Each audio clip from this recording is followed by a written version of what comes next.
Nah, kemudian hasil pencarian saya selama 3 minggu ini, jadi dari kata itu keluarlah engkau dari ruhmu, maka engkau akan sampai kepadaku.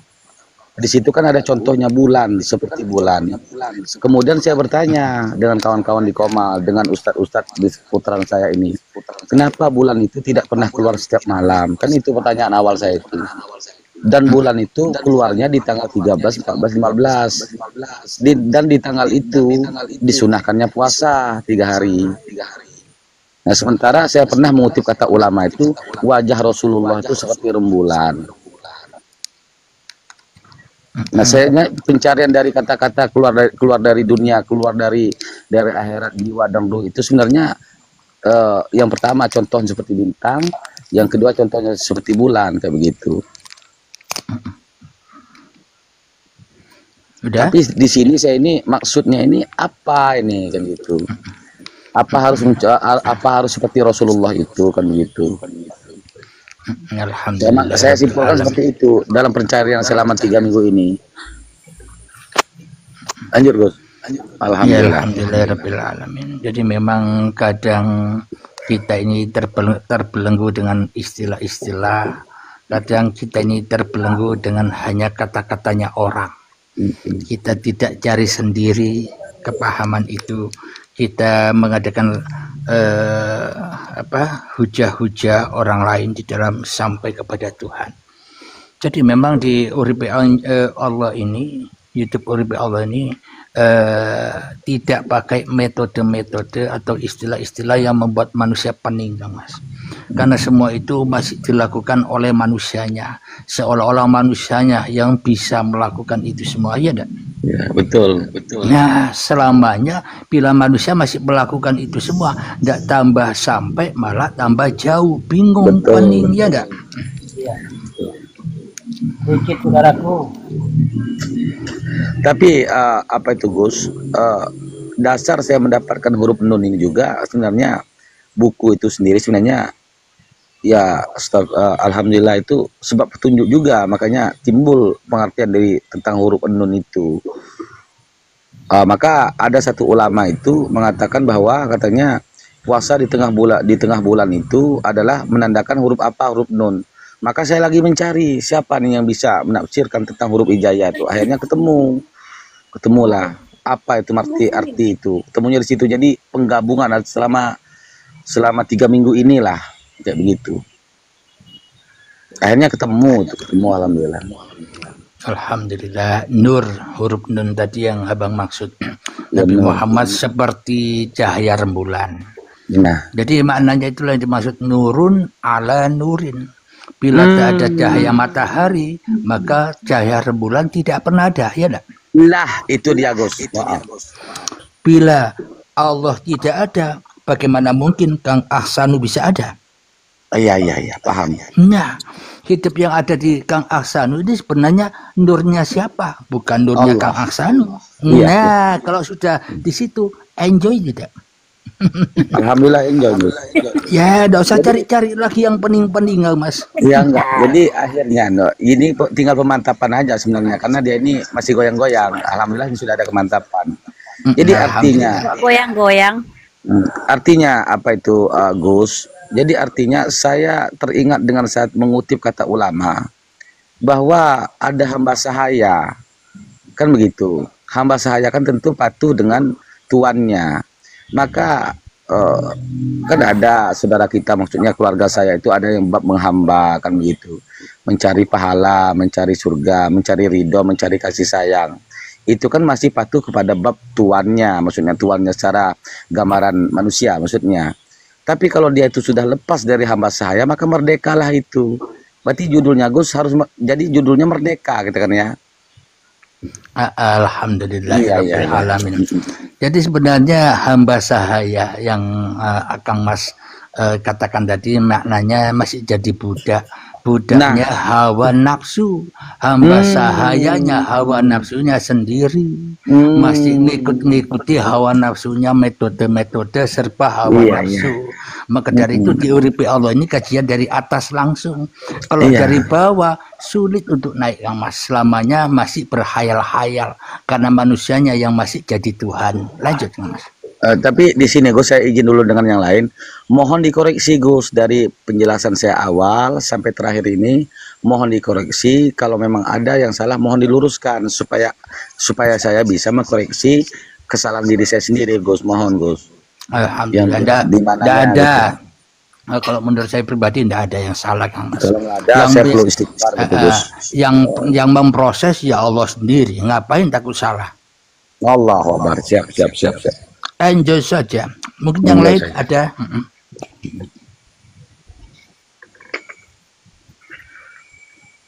Sedikit Bos. Silakan abangku. Ya, jadi kalau dari judul ini kan tanda sudah sampai kepada Allah. Ini sangat rumit, Bos. Kalau kita memandang judul ini kan, tapi bagi yang dipahamkan, bagi yang sudah berjalan, tidak sulit gitu untuk memahaminya. Karena dalam itunya tergantung daripada manusia. Jika kita sudah sampai kepada Allah, itu dari manusianya itu sendiri. Karena sudah proses tadi. Tapi kalau belum proses ya memang sulit kalau kita untuk mengartikan judul ini kan. Itu sebenarnya. Karena kalau kita misalnya suatu ada tanda dalam diri kita sudah mengenal Tuhan, memang disitulah kita melihat judul ini enjoy saja gitu kan. Tapi kalau memang belum mengerti agak sulit, karena bahasanya ya harus diperjalankan dulu. Dari perjalanan itulah ketemu gitu dengan judul tersebut. Gitu. Tapi kalau nggak diperjalankan, kalau hanya iya saja, saya rasa agak sulit gitu saudaraku. Tapi bagi dia yang diperjalankan, insya Allah bisa memahami itu. Alhamdulillahirabbil alamin. Terima kasih. Assalamualaikum warahmatullahi wabarakatuh. Waalaikumsalam warahmatullahi wabarakatuh. Kang Dedi, saya selalu dan bahagia selalu. Silakan perkenalkan diri abangku Dedi. Ya, saya dari Sumatera, Bengkulu. Itu ada Rasul Milenium dari Indonesia itu yang berkata begini. Tuhan ada di sini. Ada di dalam jiwa ini, berusahalah agar dia tersenyum. Begitu kan? Maknanya di sini agar supaya manusianya bisa enjoy. Ya, jangan marah-marah, Tuhannya jangan marah-marah, ya kan? Jangan berutuan. Mantap Pak Dedi, gitu. mantap Pak Dedi. Ya kan? Jadi memang untuk sampai di situ Kang Mas, maka harus melepaskan kemanusiaannya, kehidupannya, raganya, kekuasaannya, daya upayanya, baru bisa enjoy. Tapi kalau manusia belum melepaskan itu, ya tak akan pernah bisa enjoy. Namun sementara enjoynya, ya kan? Begini kan, artinya tanda sampai kepada Tuhan itu tanda sampai kepada ilmunya. Ilmunya yang bisa mencapai ke dalam jiwa, bukan jiwa ya, ke dalamnya lagi. Ya, sudah dapat belum ilmunya? Itu aja dulu, ya kan? Alhamdulillah. Ayo silakan Kang Masku semua diskusi, ayo silakan. Saya gantian, saya yang nonton. Ayo Kang Mas, ayo Bunda.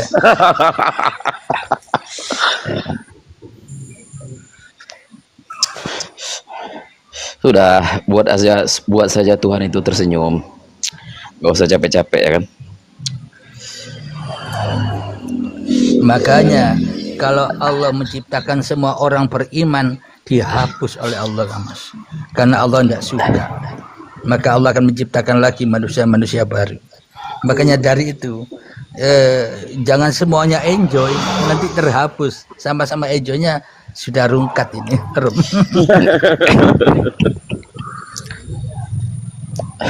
Ciri-ciri orang yang sudah sampai kepada Tuhan itu, kata Ebit Giade, dia bertanya kepada bulan, nah, itu bulannya menjawab,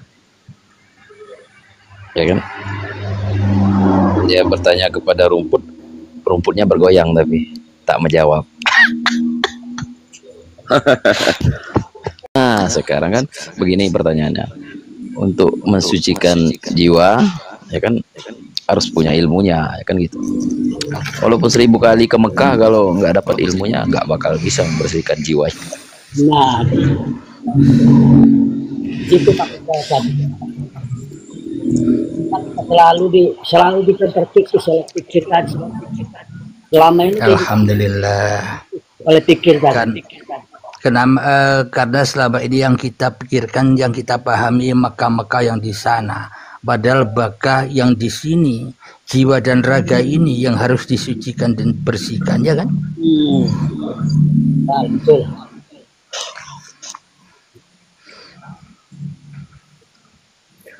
Halo Kang Halim. Iya Kang Mas. Waalaikumsalam. Ya Kang Pak Dewo.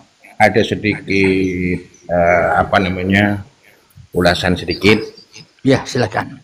Saya kira apa yang disampaikan oleh Kang Hasan yang tadi hanya mengenai makom pemahamannya aja.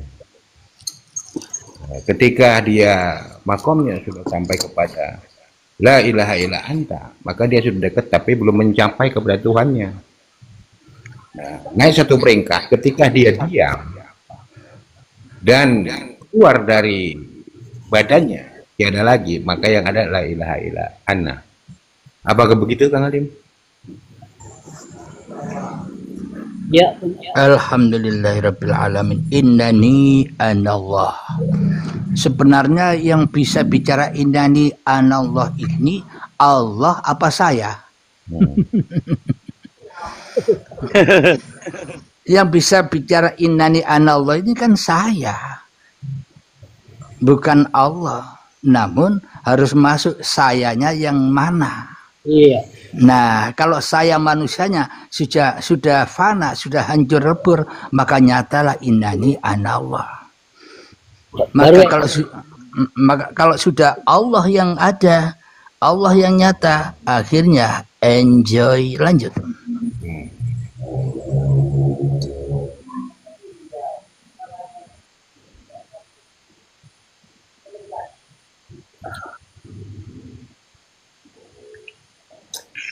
Tapi kalau bicara tentang la ilaha illa anta itu memang kalau menurut keterangan buku yang saya baca, saya ini kan hasil baca-baca Gus dan saudaraku semua itu. Enggak apa-apa Kang Mas, proses Kang Mas. Nanti kalau sudah sampai dibuang semua bacaan itu. Iya. Jadi semuanya apa yang nggak jual di Gramedia kan. Tapi kalau menurut keterangan buku itu memang la ilaha illallah Muhammad Rasulullah. Baru dia la ilaha illa anta, la ilaha illa huwa. Baru la ilaha illa ana. Lambang daripada ana itu adalah lambang keesaan. Kemudian kalau selesai di situ, dia harus keluar dari batas dunia ini, dan keluar dari akhirat itu. Baru dia bisa bahasanya bertemu denganku, katanya situ. Kemudian lari lagi ke atasnya, itu yang sebut tadi. Kemudian ada 3-4 lagi ke atasnya lagi, seperti itulah tentang buku yang saya baca itu.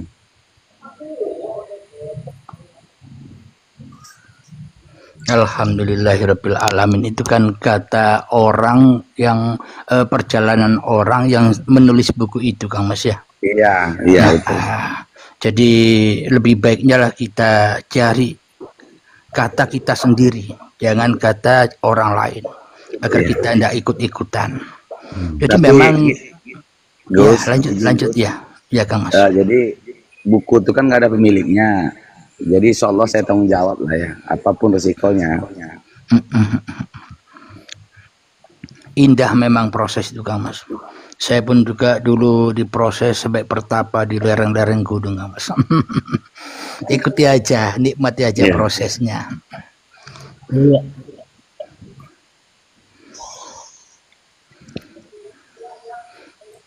Jadi intinya merdeka itu kan Gus ya. Ya, merdeka dari perbudakan hawa nafsu. Benar. Jadi sebenarnya orang yang sudah sampai ini, Kang Mas, tidak ingin apa-apa lagi, Kang Mas. Karena Allah lah yang menginginkan apa-apa atas orang ini. Iya. Iya. Orangnya sendiri tidak ingin apa-apa. Tidak besok aja ada apa, tidak seumpama besok mau kemana tidak bisa. Pak Halim, kapan mau live lagi? Saya tidak bisa jawab karena saya tidak berkuasa atas saya live, ya kan? Benar. Jadi kadang-kadang perintah itu tiba-tiba datang, ayo live lah. Kadang diacarakan, diagendakan, tidak jadi, ya kan? Jadi memang tanda kalau sudah sampai itu sudah tidak ada acara lagi, karena yang mengacarakan hamba-hambanya hanya Allah yang memperjalankan hamba-hambanya. Maka subhanalladzi asra bi abdihi lailan. Maka Allah memperjalankan hambanya di suatu malam. Kenapa kok Allah memperjalankan hambanya di suatu malam? Kalau manusianya belum malam dari diri kemanusiaannya, maka Allah tidak akan memperjalankan hambanya. Kenapa? Karena manusia sudah menyerupai Tuhan, seolah-olah manusia bisa berjalan-jalan sendiri, ya kan?